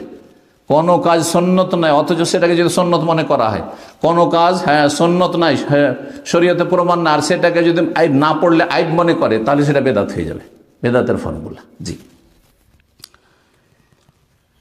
সুনান নাসাইর হাদিসটি সহিহ। নবী সাল্লাল্লাহু আলাইহি সাল্লামের ইবাদতে স্থায়িত্ব ছিল, যে ইবাদত করতেন কন্টিনিউ করতেন। ফরজ তো ফরজ, তার তো কোনো কমতি নেই। সুন্নত যখন করতেন, তাহাজ্জুদ যেমন তাহাজ্জুদ পড়তেন, তো তাহাজ্জুদ এমন নয় যে তাহাজ্জুদ পড়লেন 2-1 বছর পড়লেন বা 2-4-6 মাস পড়লেন তারপরে ছেড়ে দিলেন, এমনটা করতেন না। আবার এখানে একটা জিনিস জানার বিষয়, অনেকে মনে করেন দীর্ঘদিন বেশ ধার্মিক, তাহাজ্জুদ পড়েন না। জিজ্ঞাসা করি তাহাজ্জুদ পড়েন না কেন? বলছে আমি আসলে কন্টিনিউ করতে পারি না, সেজন্য পড়ি না। এটা ভুল। কিন্তু অনেক সময় রাত খুব ছোট হয়ে যাচ্ছে, বিশেষ করে আপনাদের একেবারে ছোট হয়ে যাচ্ছে, তো 6 মাস ধরে রাত বা 4 মাস ধরে রাত ছোট হয়ে গেল, এই সময়টাই পারছেন না, না হয়, কিন্তু রাত তো বড়, 8 মাস ধরে রাত খুব বড়, তা তখন তো পারবেন। এই ক্ষেত্রে কোনো অসুবিধা নেই। আপনি সারা বছর তাহাজ্জুদ চালাতে পারছেন না বা পারবো না, আপনি হিমশিম খাচ্ছেন, চিন্তা করছেন, সেজন্য তাহাজ্জুদই শুরু করবেন না, এটা আপনার ভুল ধারণা, ভুল শিক্ষা। যত পারেন চেষ্টা করেন, কিন্তু উত্তম হচ্ছে যে কোনো একটা আমল যদি শুরু করে দেন সেটা কন্টিনিউ করার চেষ্টা করবেন, যদি সেটা অল্প পরিসরে হোক। ধরেন আপনার বড় রাতে আপনি 2 ঘন্টা পারছিলেন বা 1 ঘন্টা পারছিলেন, এখন আরে 10 মিনিট পড়েন, 15 মিনিট পড়েন, 2 রাকাত পড়ে 4 রাকাত পড়ে আপনি ভেতরটা পড়ে নেন, কিন্তু ছেড়ে দিন না, একবারে চেষ্টা করেন। কিন্তু সেটাও যদি না পারেন যে আমি 4 মাস আমি তাহাজ্জুদ পড়তে পারছি না, বাকি আমি 8 মাস পড়ব, কোনো অসুবিধা নেই, কোনো অসুবিধা নেই। নবী সাল্লাল্লাহু আলাইহি ওয়াসাল্লামের ইবাদতের যেটি কোয়ালিটি ছিল সেটি হচ্ছে সেটা স্থায়ী হতো, এবং এর প্রশংসা করেছেন নবী সাল্লাল্লাহু আলাইহি ওয়াসাল্লাম, আহাব্বুল আমালি ইলাল্লাহ আদম, সবচেয়ে ভালো আমল হচ্ছে আল্লাহর কাছে এটা স্থায়ী আমল। ওয়াইন কাল্লা, যদিও পরিমাণ কম হয়, কন্টিনিউ করে যান আপনি। আর মা আয়েশা রাদিয়াল্লাহু তাআলা বলছেন, কানা আমালু রাসূলিল্লাহ দিমা, নবী সাল্লাল্লাহু আলাইহি আমলগুলি ছিল স্থায়ী, কন্টিনিউ, শুরু করলে আমলটা চালিয়েই যেতেন। জি, ওয়াইয়াকুম ইউতিকু মা কান ইউতিক, তোমাদের মধ্যে কে পারবে যতটা তিনি পারতেন, তার সমান না পারবো, কিন্তু তার পেছনে পেছনে তো থাকতে পারবো, কিন্তু তার পেছনই ধরবো না, এটা হচ্ছে ভুল। তার পেছনও ধরবো না আমি, তার পেছনেও চলবো না, হ্যাঁ, কচ্ছপের গতি তো হলো আপনি নবী সাল্লাল্লাহু আলাইহি ওয়াসাল্লামের পেছনে চলেন, মুক্তি পাবেন।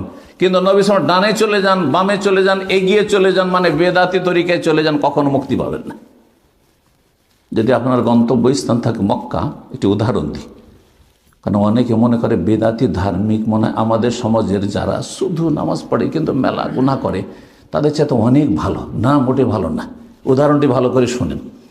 একজন মক্কা যাবে কিন্তু সে পায়ে হেঁটে যাচ্ছে, মক্কা যাবে কিন্তু পায়ে হেঁটে যাচ্ছে।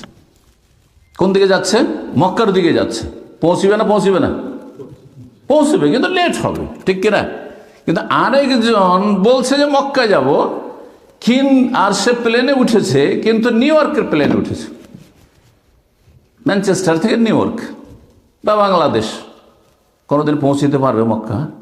বড় স্পিডে যাচ্ছে তো। হ্যাঁ, শুধু খরগোশের গতি হইলে হবে না, খরগোশের গতিটা নবী সালের পেছনে পিছনে দিতে হবে। কথা বোঝা গেছে? কচ্ছপের গতিটাও যদি থাকে, যে শুধু 5 ওয়াক্ত ফরজটা পড়ছেন আপনি, আর হারাম নাজায়েজ কাবিরা থেকে বেঁচে থাকছেন, আপনি সুন্নত বেশি করতে পারছেন না, জীবনও তাহাজ্জুদ পারলেন না, জীবনও সালাতুল দুহা পারলেন না, জীবনও নফল নামাজ রোজা রাখতে পারলেন না, তবুও আপনি জান্নাতে পৌঁছে যাবেন, আল্লাহ সন্তুষ্টিতে পৌঁছে যাবেন, কারণ রাস্তা আপনার ঠিক আছে। আল্লাহ যেন বোঝার তৌফিক দান করেন, সে অনুযায়ী আমলের তৌফিক দান করেন।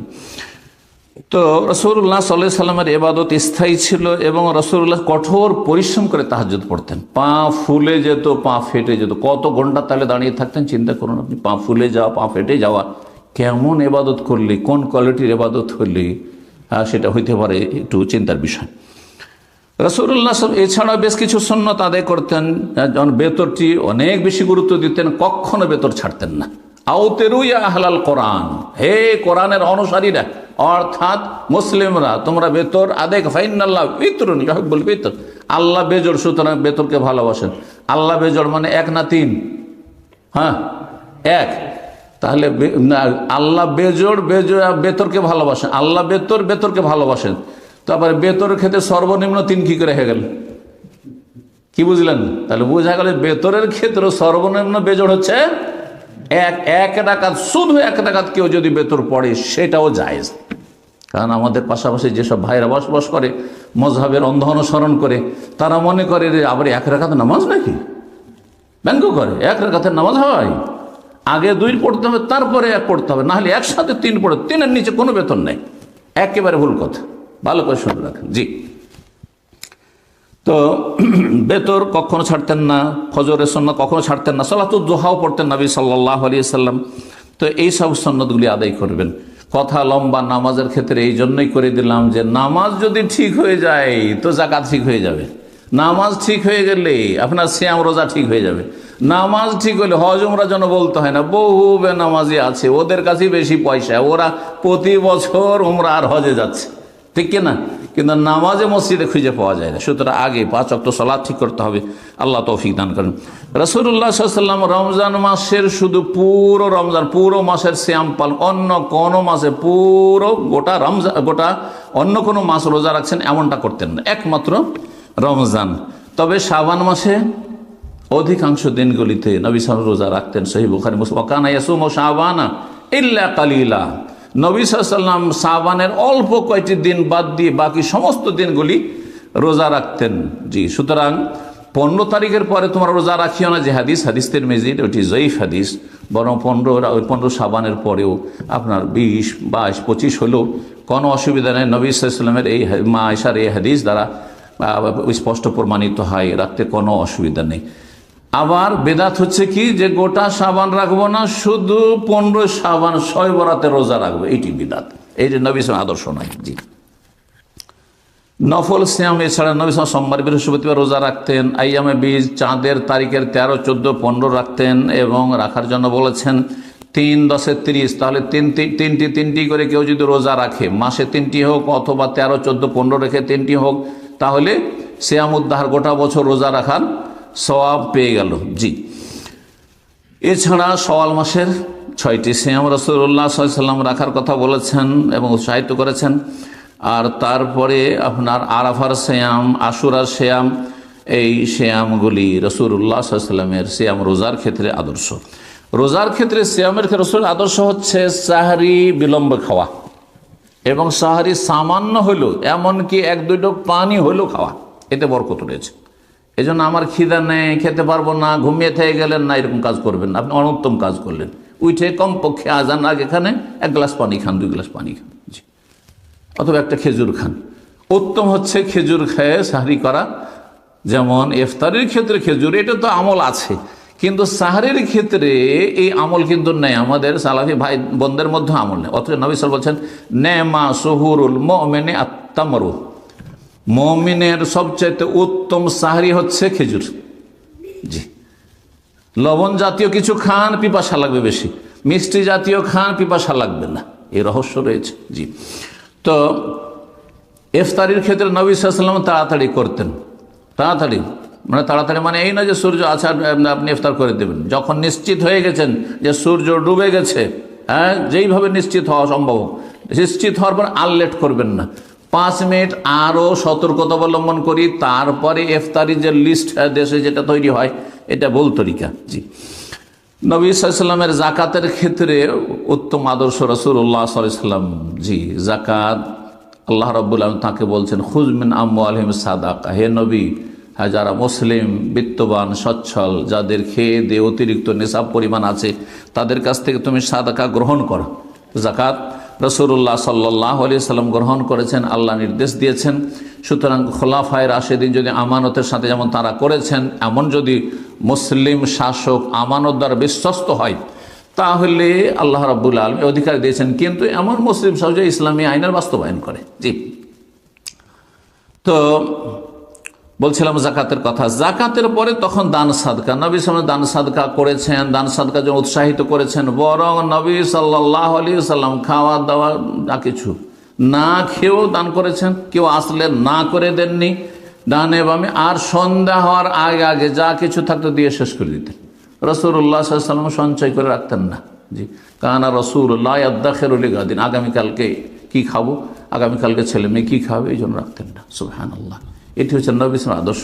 যদিও বিষয়টি ফরজ নয়, আপনি সঞ্চয় করে রাখেন, কিন্তু রুজি যেন হালাল হয় আর হালাল জায়গায় যেন খরচ করেন। মিন আইনা ইকতাসাবা ফিমা আনফাকা। হজের ক্ষেত্রে রাসূলুল্লাহ সাল্লাল্লাহু আলাইহি ওয়াসাল্লামের আদর্শ, হজ গুরুত্বপূর্ণ ইবাদত, উমরা গুরুত্বপূর্ণ ইবাদত। এই ক্ষেত্রে রাসূলুল্লাহ সাল্লাল্লাহু আলাইহি ওয়াসাল্লাম বলেছেন, খুযু আন্নী মানাসিকাকুম লিতাখুযু আন্নী মানাসিকাকুম। নবী সাল্লাল্লাহু আলাইহি ওয়াসাল্লাম সাহাবায়ে কেরামকে নিয়ে সাথে নিয়ে বিদায় হজ করছেন, আর বিভিন্ন জায়গায় মিনা, আরাফা, মুজদালিফা, যেখানে বিভিন্ন জায়গায় যাচ্ছেন, সাফাতে, মারওয়াতে, জামরাতে, খুযু আন্নী মানাসিকাকুম, আমার থেকে তোমরা তোমাদের হজ উমরার তরিকা শিখে না। সুতরাং যেমন নবী সাল্লাল্লাহু আলাইহি ওয়াসাল্লাম বলেছেন, আমার মতো সালাত পড়ে যেমন দেখলে, ঠিক তেমনই হজ উমরাও করতে হবে রাসূলুল্লাহ সাল্লাল্লাহু আলাইহি ওয়াসাল্লামের তরিকায়। এই ক্ষেত্রে খেয়াল খুশি চটি বই নেবেন, যেই সব বইয়ে কোনো রকমের রেফারেন্স নাই, অথেন্টিক নয়, আর আপনার তওয়াফের 7 চক্করের 7 দোয়া, সাফা মারওয়ার 7 চক্করের 7 দোয়া, আর বিভিন্ন জায়গায় গদ বাঁধা দোয়া, নিয়ত ইত্যাদি, এসব বিদাতি তরিকায় যদি উমরা করেন, হজ করেন, কোনো কাজ হবে না। আল্লাহ বুঝার তৌফিক দান করেন। হজ উমরার সংখ্যা বাড়াইতে হবে এমন কথা নাই, কোয়ালিটিটা সুন্দর হইতে হবে। ইবাদতের 2টি দিক বলতে গিয়ে আমি কিন্তু ওখানে অসম্পূর্ণ থেকে গেছে। সেটা হচ্ছে মানুষের উদাহরণ দিয়েছিলাম, তাই না? ফিরে আসি, কথাটি কমপ্লিট করি। মানুষের যেমন 2টো দিক আছে, বললাম একটা দেহ আর একটা আত্মা, ঠিক তেমনই ইবাদত বন্দেগীর 2টো দিক আছে গুরুত্বপূর্ণ। একটি হচ্ছে ইবাদত বন্দেগীর জাহিরি, নামাজের ক্ষেত্রে জাহিরি কাজগুলি আপনি শুরু করবেন তাকবীরে তাহরিমা দিয়ে, আর তারপরে যতগুলি কাজ আছে, কিয়াম, দাঁড়ানো, রুকু, সেজদা, আর তারপরে রুকু থেকে উঠে দাঁড়ানো, কওমা, তারপরে আপনার বৈঠক, জালসা, আর তারপরে আপনার তাশাহুদ ইত্যাদি ইত্যাদি, আর সালাম পর্যন্ত, ঠিক না? এটা হচ্ছে সালাতের বডি, সালাতের দেহ। আর এর মধ্যে যে দোয়াগুলি রয়েছে, সূরা রয়েছে, জিকির আজকার রয়েছে, আর এগুলিতে মনোযোগী হওয়া, খুশুর সাথে এগুলি পাঠ করা, আর তার সাথে মন লাগিয়ে নামাজ পড়া, ইখলাস যে কোয়ালিটিগুলি বললাম, এগুলি হচ্ছে সালাতের রুহের মতো, সালাতের রুহের মতো। শরীরে যদি রুহ না থাকে, যেমন শরীরের কোনো মূল্য নেই, দেহের মানুষের মূল্য নাই, ঠিক তেমনই সালাতের জাহিরি সব সুন্নত ঠিক আছে। আমাদের সহিহ আকীদা মানহাজের অনুসারী ভাইয়েরা অনেকেই জাহিরি নামাজের ক্ষেত্রে পায়ে পা লাগানো খুব ঠিক আছে, কাঁধে কাঁধে লাগানো ঠিক আছে, আর একবারে হাত বাঁধা রফায় দেন, কোনো ঘাটতি নেই, কোনখানে তাওয়ারক করতে হবে, কোনখানে ইফতেরাস পা বিছিয়ে বসতে হবে, সব ঠিক আছে, কিন্তু অন্তরের খুশুর বড় অভাব রয়েছে, এই ঘাটতি রয়েছে। তাহলে আসলটাই তো নেই। আপনার দেহ খুব সুন্দর, বডি খুব সুঠাম, একবারে দেখতে খুব সুন্দর মানুষ আপনি, কিন্তু আপনার রূহ বেরিয়ে চলে গেছে শরীর থেকে, কী লাভ আছে এই দেহে? আল্লাহ যেন বোঝার তৌফিক দান করেন। তো বলছিলাম হজ উমরার ক্ষেত্রে নবী সাল্লাল্লাহু আলাইহি ওয়াসাল্লাম জীবনে একটি হজ করেছেন। জীবনে একটিও যদি হজ করেন, অনেকে গর্ব করেন আমি এত হজ করেছি, না, এটা গর্বের বিষয় নয়, আপনার কোয়ালিটি কেমন এটা দেখার বিষয় রয়েছে। সারা জীবনে নবী সাল্লাল্লাহু আলাইহি ওয়াসাল্লাম মাত্র 4টি উমরা করেছেন, 4টি উমরা করেছেন রাসূলুল্লাহ সাল্লাল্লাহু আলাইহি ওয়াসাল্লাম। উমরার ক্ষেত্রে আজকাল যে হিড়িক পড়ে শুধু রমজানের উমরা, একটি হাদিস রমজানের উমরার ক্ষেত্রে রয়েছে। পক্ষান্তরে নবী সাল্লাল্লাহু আলাইহি ওয়াসাল্লাম 4টি উমরার 4টি আপনার জিলকাদা মাসে, আর শেষটি যেটি এর সাথে আপনার হজ্জে কেরানের সাথে, সেটা জিলকাদায় বেরিয়েছেন এবং জিল হজে তিনি পৌঁছেছেন। ঠিক না? তাহলে বোঝা গেল এই জন্য বিশেষজ্ঞ ওলামায়ে কেরাম যারা কোরআন সুন্নাহর যারা বিজ্ঞ ওলামা, তারা বলেছে জিলকাদার উমরা বেশি উত্তম, জিলকাদা মাসের উমরা বেশি উত্তম। কারণ রাসূলুল্লাহ সাল্লাল্লাহু আলাইহি ওয়াসাল্লামের বাস্তব উমরা হয়েছে সবগুলি জিলকাদ মাসে, মানে হারাম মাসে, হারাম মাসে, চারটি যে হারাম মাস রয়েছে এই হারাম মাসগুলিতে।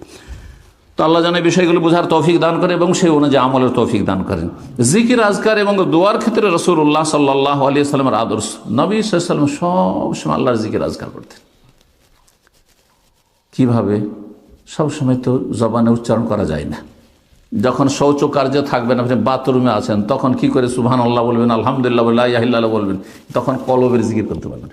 অন্তর থেকে আল্লাহকে স্মরণ রাখবেন, আল্লাহকে অন্তর থেকে কখনো ভুলে যাবেন না আপনি। ওয়ালা তাকুনু কাল্লাযীনা নাসুল্লাহ, ওদের মতো হয়ে যারা আল্লাহকে ভুলে গেছে, কখনো ভুলবেন না। সব সময় যদি আল্লাহর কথা মনে থাকে তাহলে গুনাহ হইতেই পারে না। আর যদি গুনাহ পাপ হয়েও যায় তাহলে তার উপর আমি থাকতেই পারি না, সাথে সাথে তওবা করে ফিরে আসবো। এইরকম চরিত্রের মুসলমান হইতে হবে। আল্লাহ বোঝার তৌফিক দান করেন। বলছিলাম যে নবী সাল্লাল্লাহু আলাইহি ওয়াসাল্লাম সব সময় জিকির আজকার করতেন। মায়েশা রাদিয়াল্লাহু তাআলা সহিহ মুসলিমের হাদিস 558 নম্বর বলছেন, কানা রাসূলুল্লাহ ইয়াযকুরুল্লাহ আলা কুল্লি আহইয়ানিহি, রাসূলুল্লাহ সব সময় সর্বমুহূর্তে আল্লাহর জিকির আজকার করতেন। হয় জবানে জিকির আজকার করতেন, না হয় অঙ্গ প্রত্যঙ্গ দ্বারা, ভালো কাজে লেগে আছেন আল্লাহ সন্তুষ্টির নিয়ত নিয়ে, আর না হইলে আপনার কলব থেকে অন্তর থেকে জিকির আজকার আল্লাহকে স্মরণ করছেন। জি, এইভাবে জিকির আজকার করতেন। তারপরে জবানের জিকির যখনই দেখতেন জবানটা ফিরে আছে, মানুষের সাথে কথা বললেও তো দিনের কথাই বলতেন, সেটাও তো জিকির। এই জন্য আমাদের এই মজলিসে জিকির, হাদিস কোরআন হাদিস বলে যে আলোচনা, দিনী আলোচনা যদি আল্লাহর কথা, রসুলের কথা, কোরআনের কথা, সুন্নাহর কথা যদি আলোচনা হয়, সেটাকে মজলিসে জিকির বলা হয়। তো এটা মজলিসে জিকির, কেউ জিকির করছেন, আলোচনা করছেন, কেউ আলোচনা শুনছেন, মানে জিকিরের মজলিস আপনি আছেন। জি, এই জিকিরের মজলিস সম্পর্কে রাসূলুল্লাহ হাদিস রয়েছে যে এক লোক এসেছে, আল্লাহ, ও তো নিজের দুনিয়ার গরজে এসেছিল, ও তো দিনের কথা শুনতে আসেনি। তখন সহিহ বুখারীর হাদিস, ওই ফেরেশতারা বলছেন যে একজন এসেছে, ওখানে আপনি সবাইকে মাফ করে দিলেন, তো একজন তো এসেছে, ও তো ইন্নামা জাআলি হাজাতে, দুনিয়ার গরজে এসেছে। তখন আল্লাহ বলছেন সে ফেরেশতাকে যে হুমুল জালিসু লা ইয়াশকা বিহিম জালিসুহুম, ও ভালো মানুষের সাথে বসেছে, সুতরাং সেখান থেকে ও হতভাগা হয়ে যাবে না, তারও ভাগ্য চমকে যাবে। সুবহানাল্লাহ। জি, তো নবী সাল্লাল্লাহু আলাইহি ওয়াসাল্লামের জিকির আজকার সম্পর্কে যখনই জবান ফিরিয়ে হয়তো কিছু না কিছু জিকির আজকার করছেন। এই মর্মে আব্দুল্লাহ বিন ওমর রাদিয়াল্লাহু তাআলা ঘনিষ্ঠ সাহাবী রাসূলুল্লাহ সাল্লাল্লাহু আলাইহি ওয়াসাল্লামের যুবক, তিনি বলছেন, ইনকানা লানাউদ্দু লিরাসূলিল্লাহ ফিল মাজলিসিল ওয়াহিদ মিআতা মাররা, একটা মজলিসে অল্প সময় বসে আছেন, তার মাঝেই কথার ফাঁকে কথাও বলছেন, কারো কথার উত্তরও দিচ্ছেন, এর মাঝে মাঝে বলতেন রাসূলুল্লাহ 100 বার শুনতাম কিছুক্ষণের মধ্যেই, রব্বিগফিরলি ওয়া তুব আলাইয়া ইন্নাকা আনতাত তাওয়াবুর রহিম, রব্বিগফিরলি, আল্লাহ আমাকে ক্ষমা করে দাও, ওয়া তুব আলাইয়া, আমার তওবা কবুল করো, ইন্নাকা আনতাত তাওয়াবুর, তুমি তওবা কবুলকারী, তুমি দয়ালু। বিভিন্ন ভাষা দিয়ে হাদিস রয়েছে, তার মধ্যে এটি একটি ভাষা। তওবা ইস্তিগফার পড়া সুনান আবু দাউদ তিরমিজি হাদিস, আল্লামা আলবানী রাহমাহুল্লাহ সিলসিলা সহিহ 556 নম্বর হাদিস, হাদিসটিকে সহিহ বলেছেন। নবী সাল্লাল্লাহু আলাইহি ওয়াসাল্লাম কোরআনের তেলাওয়াতের ইবাদতটি আজকাল মানুষরা আমাদের এমনকি যারা সহিহ সুন্নাহর অনুসারী ভাইরা তারাও রমজানের সাথে শুধু সীমিত করেছে। এমনটা করবেন না। কোরআনে কারিমে যে কি বরকত রয়েছে, যারা তেলাওয়াত করে তাদের কাছ থেকে বাস্তবটা আপনি জানার চেষ্টা করবেন। হয়তো তারা অনেকে প্রকাশ করবে না, কিন্তু সত্যি এই জীবনে যে বরকত রয়েছে কোরআনী জীবনে, কোরআন তেলাওয়াত আপনি করুন। সকাল সন্ধ্যা যখনই সময় পান, আপনি কাজে বের হওয়ার আগে একটু করে নেন, কাজ থেকে ফিরে আসে যতই কাজ করে আসেন, ঘুমাবার আগে একটু কোরআনে কারিমে তেলাওয়াত করেন। আরে বেশি না হয় 1 পেজ হোক, 2 পেজ হোক, কিছুটা কোরআন তেলাওয়াত করেন। আপনার জীবনে বরকত হবে, আপনার পরিবারের ছেলেমেয়ের জীবনে বরকত হবে, আপনার ঘরে যেখানে তেলাওয়াত হইল কোরআনে কারিম সেখানে বরকত হবে, আপনার লাইফে সারা জীবনের প্রতিটি ক্ষেত্রে মানসিক শারীরিক বিভিন্ন দিকে বরকত হবে। বরকত আর বরকত কোরআনে কারিমকে আল্লাহ মুবারক বলেছেন। সুতরাং এই বিষয়টিকে লম্বা করার সময় নেই, সংক্ষেপে আমি এতটুকু বললাম যে কোরআনে কারিমের সাথে যেন আমরা সব সময় সার্বিক দিক থেকে সম্পৃক্ত থাকার চেষ্টা করি। তার মধ্যে একটি গুরুত্বপূর্ণ দিক হচ্ছে তেলাওয়াত করা, আর সেটা যদি অর্থ বোঝা হয় তো আরও ভালো। আল্লাহ তৌফিক দান করুন। নবী সাল্লাল্লাহু আলাইহি ওয়াসাল্লামের একটি গুরুত্বপূর্ণ ইবাদত রমজান মাসের এতেকাফ করা। যাদের পক্ষে সম্ভব হবে এতেকাফ করবেন, আর সেই বিষয়টিকে আর লম্বা করছি না। আর এতেকাফ মসজিদে হবে। মহিলাদের এতেকাফ বাড়িতে করা এটি সুন্নতের খেলাফ। এটি নবী সাহাবিয়াতের আদর্শ নয়। কোনো সাহাবিয়া নবী সাল্লাল্লাহু আলাইহি ওয়াসাল্লাম 1 বছরে নবী সাল্লাল্লাহু বিবিগণকে মসজিদে এতেকাফ করতে দিলেন না। তারা কি ঘরে এতেকাফ শুরু করেছেন? হ্যাঁ, নবী সাল্লাল্লাহু মাহাতুল মুমিন কেউ করেছেন? কোন সাহাবিয়া করেছেন যে মুসাল্লায় বসে বসে এতেকাফ করছেন? বরং আল্লাহ কোরআনে কারিমে বলেছেন যে ওয়াতাহির বাইতি লিত-তায়িফিনা ওয়াল আকিফিনা ওয়া রুকআই সুজুদ। বাইতুল্লাহকে, আল্লাহর ঘরকে পাক পবিত্র রাখো রুকুকারী সিজদাকারী এবং ওয়াল আকিফিনা ইতিকাফকারীদের জন্য। তো ইতিকাফ মসজিদে হয়। তারপরে ওয়ালা তুবাশিরুহুনা ওয়া আনতুম আকিফুনা ফিল মাসাজিদ, তোমরা নারীদের সংস্পর্শে যেও না, যৌনাচার করিও না যখন তোমরা এতেকাফ অবস্থায় থাকবে। মাসাজ ফিল মাসাজ, মসজিদে। তো মসজিদ ছাড়া এতেকাফ হয় না। এগুলো ভুল তরিকা, বেদাতি আমল। এসব আমলে কোনো নেকি পাওয়া যাবে না। নবী সাল্লাল্লাহু আলাইহি ওয়াসাল্লামের আরেকটি গুরুত্বপূর্ণ ইবাদত হচ্ছে নিজে ভালো থাকার সাথে অন্যকে ভালো করার জন্য সময় বের করা। এটি তার কাজ ছিল, এটি তার পেশা ছিল। এই পেশা যদি আপনার হয় তো কত ভাগ্যবান আপনি। সেই পেশা আপনার, সেটা ফরজ হোক, কেউ ফরজ করেছে, অথবা আপনি সেই পেশাদার না কিন্তু সেটাকে আপনি পেশা হিসেবে গ্রহণ করেছেন যে সকাল সন্ধ্যা 10 মিনিট হইলেও কাউকে ভালো কথা বলবো, বেনামাজিকে নামাজের জন্য দাওয়াত দেবো, এটা হারাম খায় তাকে হালালের জন্য দাওয়াত দেবো, যে দুনিয়াদার তাকে আখেরাতমুখী দিনমুখী হওয়ার জন্য দাওয়াত দেবো। একটু দাওয়ার কাজ করবেন, কিন্তু আপনি কোরআন সুন্নাহ ভিত্তিক দাওয়ার কাজ করবেন। যেটি বেশি গুরুত্বপূর্ণ সেটা দিয়ে শুরু করবেন, আর সে সম্পর্কে জ্ঞান অর্জন করবেন। আল্লাহ যেন তৌফিক দান করেন। এক কথায় নবী সাল্লাল্লাহু আলাইহি ওয়াসাল্লাম জীবনের প্রতিটি ক্ষেত্রে আমাদের জন্য আদর্শ। যেইভাবে তিনি রবের ইবাদত বন্দেগী করেছেন সেইভাবে আমাদের ইবাদত বন্দেগী করতে হবে। আর প্রথমখানে মৌলিক বিষয়গুলি আমি আপনাদের সামনে তুলে ধরার চেষ্টা করেছি। আল্লাহর কাছে দোয়া করি আল্লাহ রাব্বুল এই কথাগুলি দ্বারা আমাকে উপকৃত করেন, আপনাদেরকে যেন লাভবান করেন, এবং এটা আমাদের জন্য নাজাতের ওসিলা হিসাবে আল্লাহ কবুল করেন। মসজিদ তাওহীদের যেসব ভাইয়েরা এখানে রয়েছেন দায়িত্বশীল, আল্লাহ তাদেরকে জাযায়ে খায়ের দান করেন এবং তাদের নেক আমল কবুল করেন। এবং আপনারা যারা দূর দূরান্ত থেকে এসেছেন আল্লাহ আপনাদেরকে উত্তম প্রতিদান দান করেন। আল্লাহ আপনাদের রিজিকে বরকত দান করেন, হারাম জীবন থেকে বেঁচে থাকার তৌফিক দান করেন, হালাল জীবনে আল্লাহ বরকত দান করেন। ছেলে মেয়েদের ইমানি ইসলামী তরবিয়তকে আল্লাহ যেন সহজ করে দেন, এবং আল্লাহ রাব্বুল আলামিন ভালো মানুষ হয়ে থাকার, ছেলে মেয়েদেরকে ভালো মানুষ করার জন্য তৌফিক দান করেন। আল্লাহ এই বিষয়টিকে যেন সহজ করেন। ফিতনার জামানে সমস্ত ফিতনা থেকে আমাদেরকে, আমাদের ছেলে মেয়ে, পরিবার পরিজন, প্রিয়জন, আত্মীয় স্বজন সবাইকে আল্লাহ রাব্বুল আলামিন যেন ভালো মানুষ হওয়ার তৌফিক দান করেন, ভালো মানুষ হয়ে রবের সামনে হাজির হওয়ার তৌফিক দান করেন। রব্বানা আতিনা ফিদ দুনিয়া হাসানা ওয়া ফিল আখিরাতি হাসানা ওয়া কিনা আযাবান নার। রব্বানা যালামনা আনফুসানা ওয়া ইল্লাম তাগফির লানা ওয়া তারহামনা লানাকুনান্না মিনাল খাসিরিন। আল্লাহুম্মা আসলিহ লানা দীনানা আল্লাযী হুয়া ইসমাতু আমরিনা ওয়া আসলিহ লানা দুনিয়ানা আল্লাতী ফিহা মাআশুনা ওয়া আসলিহ লানা আখিরাতানা আল্লাতী ফিহা মাআদুনা ওয়াজআল হায়াতা জিয়াদাতান লানা ফি কুল্লি খাইর ওয়াল মাউতা রাহাতান লানা মিন কুল্লি শারর। সুবহান রাব্বিকা রাব্বিল ইজ্জাতি আম্মা ইয়াসিফুন ওয়া সালামুন আলাল মুরসালিন ওয়ালহামদুলিল্লাহি রাব্বিল আলামিন।